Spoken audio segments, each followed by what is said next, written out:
Yahweh wants a king who will go to war at the drop of a hat just because Yahweh says, I want you to defeat those infidels down the road. What David does is he counts his troops to make sure that he only embarks on winnable wars. And Yahweh doesn't want his orders questioned like that. It's not if I can do it, it's yes, sir. And so David is punished. He is allowed a merciful punishment, which is the slaughter of 70,000 of his own infantry. Yahweh kills them. These aren't rebels. These aren't insurgents. These aren't infidels. These are his own soldiers who he kills just to show what happens when you think for yourself. And then we have Ahaziah, again, one of Yahweh's own kings. He wants some medical advice from another powerful one, the powerful of Ekron down the road. And Yahweh is so offended that his own king doesn't think he, Yahweh, is smart enough to do a proper prognosis, that he pronounces a death sentence over his own king. And so here we have this message of don't think for yourself. Do what you're told. And that applies whether you're a citizen or a king.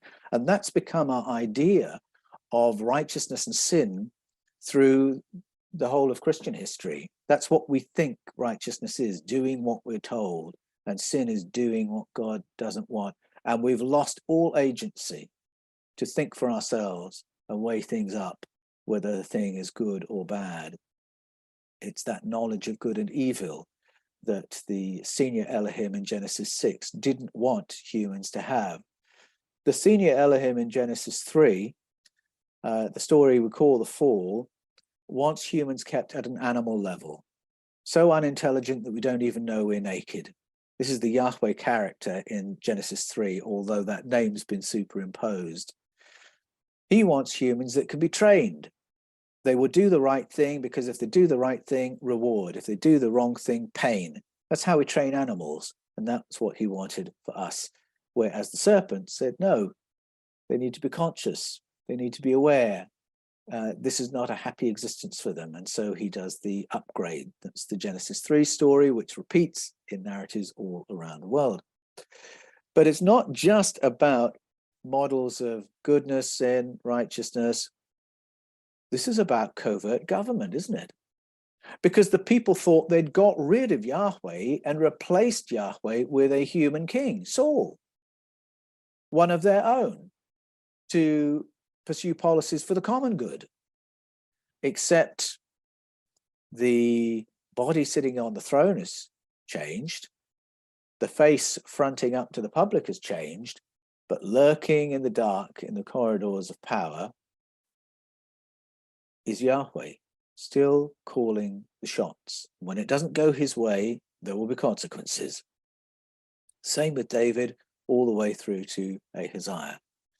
And so what the Hebrew narrative tells us is that just because the position holder has changed, doesn't mean everything has changed. Just because you have a new king, doesn't mean the system's changed. Just because you've gone from a monarchy to a democracy, doesn't mean the powers behind the throne have all disappeared. Just because you have a new boss doesn't mean that the dynamics at work are going to be any different, or the ethics of business will be any different, because you'll still be doing business with the same other businesses. And this reflects in our own world, doesn't it? You can have a general election, a change of government, but if those who are providing the financial incentives to the people in power are the same, what's going to change? And we've seen in elections in Australia and certainly in Britain, where major corporate interests have given major financial incentives to both sides, so that whoever wins the election, the policies will run in their favor. Now, all that insight was there in the Bible when you read it through the lens of paleo-contact. When you realize that 1 Samuel 8 isn't a rebellion against God, it's a rebellion against colonization by a foreign power, an ET power, these political lessons become very clear. Suddenly you're going to be concerned, who's got the vested objects? Suddenly you'll be concerned, is covert power still being exercised by the old regime? Because you can read it in the stories. And you will look out for it in the present when our ancestors have explained the dangers to us. But all these warnings, all these lessons disappear the moment you think Yahweh is God, and El Shaddai is God, and El Elyon is God, and the Elohim means God. All these pieces of information, all this insight, all this wisdom being offered by our ancestors becomes hidden. Was it deliberate? Was it accidental? Maybe a little bit of both. And it relates to the final redaction that produced the Bible as we know it.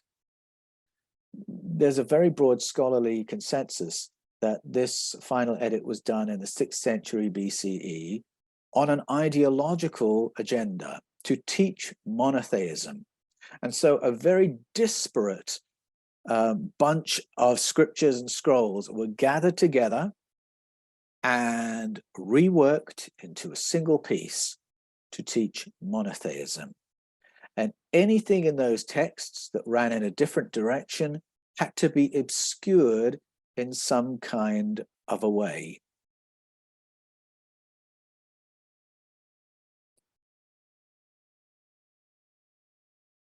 I'm going to give an example of how we know that, and what that burial of information really amounted to. I'm going to take you to Tel Arad in the Levant in the 7th century BCE to a harvest festival.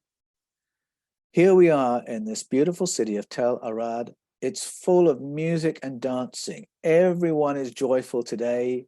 It's celebration. There are tables in the streets with food, and in particular, scones, wheat cakes, that are a celebration of wheat, food, farming, agronomy. And these are carried and these are eaten in procession with incense burning and people holding clay-baked dolls or figurines of the Queen of Heaven. And we will go and we will show honor to the standing stones where we first met the Queen of Heaven. And then we'll go into the temple for a ceremony where the high priest will preside over the ceremony. Hold on a minute, you're thinking, what? Sorry, Tel Arad, is this Judaism? Because it doesn't sound much like Judaism. Standing stones, Queen of Heaven, temple at Tel Arad, high priest at Tel Arad. There's only one high priest, isn't there? And he in Jerusalem. There's only one temple, isn't there? And that one in Jerusalem. There's only one giver of the harvest, and that's Yahweh, God, isn't it? This doesn't sound like Judaism, except it was. It was Judaism all throughout the country. At that time, Judaism was a practice that involved many temples, many high priests, many gods or powerful ones, including the Queen of Heaven. And the Queen of Heaven was known as Ashera, Astarte, Elat, Hathor. The Romans called her Venus. The Greeks called her Aphrodite. She was the Lion Lady. In Sumeria, she was Shamhat. In Mesoamerica, she was Hunhunapu. The Zulu people remember her as Babwana Warisa. And if you look at your little clay figurine, you'll see that she has bouffant hair and is bare-breasted. And who she is the giver of agriculture, the nurturer of humanity, the one who taught us how to move from animal subsistence to the ability to farm and build cities and become a civilization. She is the mother of civilization. Now, that might not sound like Judaism, but it was in the 7th century BCE. And there are references to this all throughout the canon, but I'm going to read to you from the book of Jeremiah. which says this, and this is describing their worship a century later, in the 6th century BCE. Sorry, before, in the 8th century BCE. Jeremiah says this, the Israelites worshipped. Now, what do you think he's going to say? The Israelites worshipped Yahweh, didn't they? No, apparently not. The Israelites worshipped other powerful ones. The Israelites spoke disparagingly of their powerful one, Yahweh. What? Wasn't it the other way around? Apparently not. The Israelites spoke disparagingly of their powerful one, Yahweh. They built high places, i.e. temples, in every place they lived, not just Tel Arad. From every watchtower to every fortified town, they set up standing stones and Asherahs on every high hill and under every green tree. Standing stones, we know from the practice of Jacob in the Bible, and other cultures around the world are erected to commemorate places of contact with higher beings. And it was the case here. These standing stones say, this is where we were when we first met Ashera. This is where Ashera appeared in this town. This is where Ashera appeared in this community. And so here we have a little encapsulation in Jeremiah of the 8th century BCE, where the memory of Yahweh is negative. It's a memory of colonization, as I spoke of before. No wonder they had negative associations. And a positive memory of Ashera, who they are honoring on every high hill and under every green tree. So the redactors in the 6th century BCE can't leave it like that, because the scriptures are supposed to teach monotheism using the holy name the Jews now used for God, which was Yahweh. So somehow they had to try and make Yahweh look better and Asherah look worse. And how did they do this? They did this by never passing judgment on Yahweh's actions, no matter how brutal they were. And they were brutal because they took the name Yahweh and put them over the stories of other Elohim back in the time before Yahweh had even appeared. So Yahweh actually has to carry the can for a lot of entities who were doing violent colonization. But they would report that with no moral judgment on what he's doing. Whereas with Ashera, who is mentioned 40 times through the scriptures, they are going to add some kind of a gloss, some kind of a comment to indicate Asherah bad. And I don't know if you're at all familiar with an English book called 1066 and all that, but they sort of lampoon this style of history, where the writer will say, so-and-so was a very bad king, and what he did was very bad. He was worse even than all his ancestors. And you get exactly that kind of comment when the Bible has to concede that Solomon built a temple to Asherah. Whoops, we better make a little footnote that that wasn't a good thing. That's kind of how it rolls. And so the memory of paleocontact is obscured, and monotheism is endorsed. And this whole layer of memory of paleocontact, the knowledge of who we are, who our cosmic neighbors are, these political lessons in social progress and evolution, all gone, all lost. Never mind about that, because all the people need to know is there's only one God, and it's the Jewish God. And so that's where the redaction took us. So where does our help come from? Well, the stories of paleocontact are many and diverse all around the world, and the same applies with the paleocontact stories in the Hebrew canon. Where did our helper Ashera come from? If you go to Tel al-Farad, which was the capital of the Northern Kingdom in the 9th century BCE, you can find an engraving of a naus. Now, these can be found throughout the Levant, and what a naus is a doorway with no building. It's a doorway, there's nothing behind it, and there's nothing at the side of it, but in the doorway, a being appears. And the being appears in this naus, in Tel al-Farad, the being of Ashera.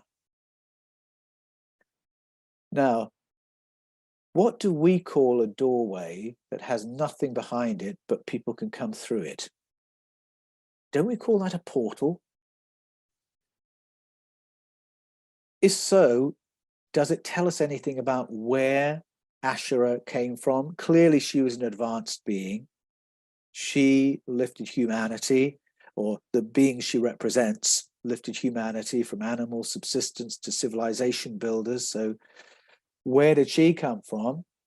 There's a little clue on the nous to be found in Tel Al-Farad, the symbol of a crescent moon and the stars of the Pleiades.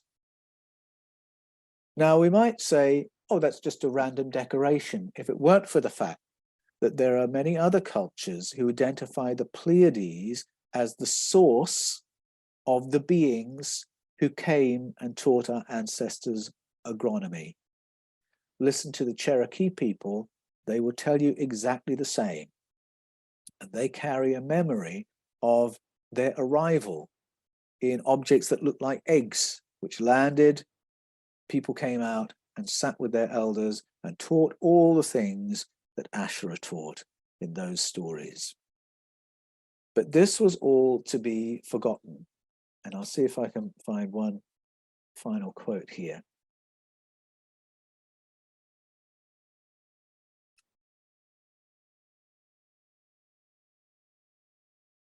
I can't, so I'll tell you by memory that there was a cleanup in the 7th century BCE of all this liturgical practice. All these harvest festivals honoring Ashera and other beings had to be gotten rid of. And so those clay figurines were smashed, broken, decapitated. The standing stones were knocked down. The other altars were broken. They were going to clean everything up, so there was only one temple left, the temple in Jerusalem. Only one useful high priesthood left, the one in Jerusalem. So there's a great centralization of power of the religious society of the Jewish world. Everything centered on the one family in Jerusalem, the high priestly family, and the monarchy, as long as the monarchy endured. Instead of many temples, one. Many priesthoods, one. All the power, all the tithes, all the taxes going to the center. And then a century later, the redactors did to the scriptures what Josiah had done to the ritual practice, cleaned it up and tried to get rid of all the memory of the Hasayim.